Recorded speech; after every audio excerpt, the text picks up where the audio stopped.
ఉగ్రవాదానికి నక్సలిజానికి రెండు రూపాలు ఉంటాయి. ఒకటి సాఫ్ట్ రూపం, రెండోది హార్డ్ రూపం. సాఫ్ట్ రూపంలో మేధావుల రూపంలో, విద్యావంతుల రూపంలో, జర్నలిస్టుల రూపంలో వాళ్ళకి మానవ హక్కులు ఉన్నాయి, వాళ్ళకి పౌర హక్కులు ఉన్నాయి, వాళ్ళు అడిగే దాంట్లో తప్పే ఉంది, ప్రభుత్వాలు తప్పు చేస్తున్నాయి కాబట్టి శిక్షిస్తున్నారు అని మాట్లాడతా ప్రజల్ని కన్విన్స్ చేసే వర్గం సాఫ్ట్. వీళ్ళు టెర్రరిజాన్ని నక్సలిజాన్ని సమర్థించేవాళ్ళు, కానీ వీళ్ళు ప్రత్యక్షంగా పాల్గొనరు. వాళ్ళ మీదన నెగిటివ్ రాకుండా షీల్డ్గా నిలబడతారు.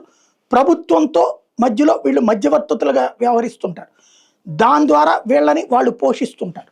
అదే సందర్భంలో నక్సలిజానికైనా తీవ్రవాదానికైనా ఇట్లాగే ఉంటుంది. భారతదేశం ఏనాడో ఇది గ్రహించింది, అమెరికాకి ఏనాడో చెప్పింది. ముస్లిం బ్రదర్హుడ్ అనేటటువంటిది సాఫ్ట్ రూపం తీవ్రవాదానికి.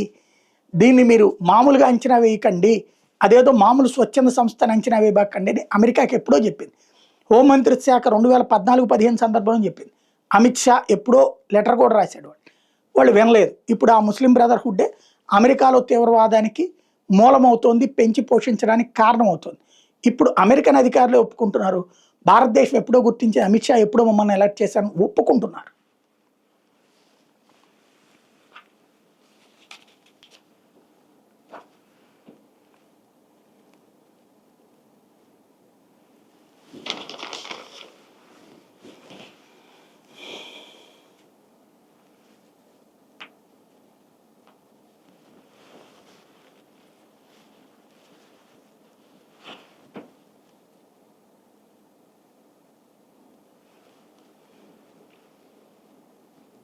నువ్వు ఎక్కాల్సిన రైలు జీవితకాలం లేటు అనేవాళ్ళు చిన్నప్పుడు. ఎందుకంటే రైలు టైంకి రావడం అనేటటువంటిది రేర్.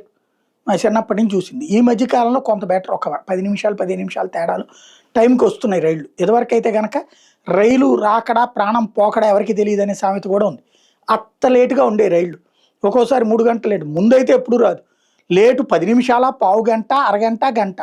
కృపయా ధ్యాంతే అంటూ మీరు ఎక్కాల్సినటువంటి రైలు ఇంకో గంట లేట్ అవుతుంది, ఇంకో గంట లేట్ అవుతుంది అని చెప్తా ఉంటే జేబుల్లో డబ్బులు తీసుకుని ఎక్కడ కొనుక్కు తినాలో అర్థం కాక ఆ డబ్బులు తగలయ్యలేక విలవిల్లాడుతూ ఉండేవాళ్ళు జనాలు. అందుకే కొంతమంది ఇళ్ల నుంచినే పార్సిల్ కట్టుకుని వచ్చేస్తారు పేదలైతే కనుక. అట్లాంటిది నడిచేది. అయితే విమానాలకు అట్లాంటి ప్రాబ్లం ఉండేది కాదు. కానీ ఈ మధ్యకాలంలో విమాన సంచారం పెరిగాక విమానాల ఆలస్యం కూడా పెరుగుతోంది. ప్రపంచవ్యాప్తంగా ఈ సమస్య ఫేస్ చేస్తున్నారు. విమానాల ట్రాఫిక్ ఎక్కువైపోయేటప్పటికి పైకి పంపించడం అంటే ఫ్లయింగ్ బిగిన్ చేసిన తర్వాత అది స్టార్ట్ అవ్వడం కానీ అది దిగడానికి కానీ టైం తీసుకుంటున్నారు చాలక. ఇలాంటి సందర్భంలో లేట్ అవ్వడం అనేది జరుగుతుంది. అయితే పంక్చువాలిటీ పరంగా భారతదేశంలోని ఎయిర్ ఇండియా అనేటటువంటి ప్రపంచంలో టాప్ 3లో ఉందన్నటువంటిది తాజా నివేదిక తేలింది.